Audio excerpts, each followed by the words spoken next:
ইরানের উত্তরাঞ্চলে যুক্তরাষ্ট্র ও ইসরায়েলে ফেলে যাওয়া বিপুল পরিমাণে অবিস্ফোরিত শক্তিশালী বোমা ও ক্ষেপণাস্ত্র নিষ্ক্রিয় করার দাবি করেছে আইআরজিসি। এর মধ্যে ২,০০০ পাউন্ড ওজনের ৩টি শক্তিশালী মার্কিন GBU-57 বাংকার বাস্টার বোমাও ছিল।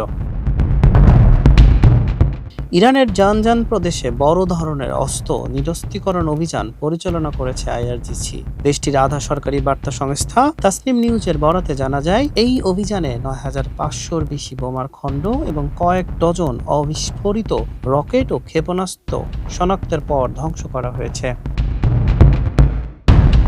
আইআরজিসি জানিয়েছে, উদ্ধারকৃত অস্ত্রের মধ্যে ছিল যুক্তরাষ্ট্রের তৈরি বিশ্বের সবচেয়ে শক্তিশালী প্রচলিত নন নিউক্লিয়ার ৩টি GBU-57 বাংকার বাস্টার বোমা। এটির ওজন ছিল ২,০০০ পাউন্ডেরও বেশি। এছাড়া একই ধরনের আরও একটি অক্ষত বাংকার বাস্টার বোমা উদ্ধার করে কর্তৃপক্ষের কাছে হস্তান্তর করা হয়েছে।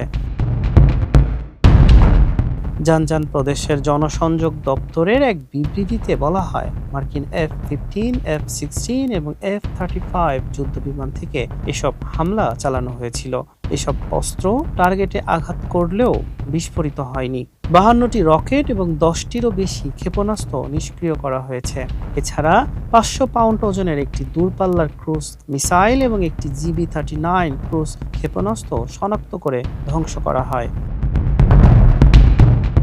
আইআরজিসি জানিয়েছে, তাদের রাডার ও আকাশ প্রতিরক্ষা ব্যবস্থা শত্রুপক্ষের ছোড়া এসব মিসাইল ও রকেট মাঝ আকাশেই ধ্বংস করে দিয়েছিল। দেশটির বিভিন্ন প্রদেশের গুরুত্বপূর্ণ ও সংবেদনশীল স্থাপনাগুলোকে লক্ষ্য করেই এসব অত্যাধুনিক মরণাস্ত্র ব্যবহার করা হয়েছিল বলে দাবি তেহরানের। ইরানের যুদ্ধবিরতি চলাকালীন বিশেষজ্ঞ দল গঠন করে এই বিশাল অস্ত্রভান্ডার নিষ্ক্রিয় করার কাজ সম্পূর্ণ করেছে আইআরজিসি। বিশ্লেষকরা বলছেন, এত বিপুল সংখ্যক অবিস্ফোরিত মরণাস্ত্রের উদ্ধার এবং ধ্বংস করা এবং মার্কিন বাংকার বাস্টার বোমা নিষ্ক্রিয় করার সক্ষমতা প্রদর্শনের মাধ্যমে ইরান তাদের প্রতিরক্ষা সক্ষমতারই জানান দিতে চাইছে।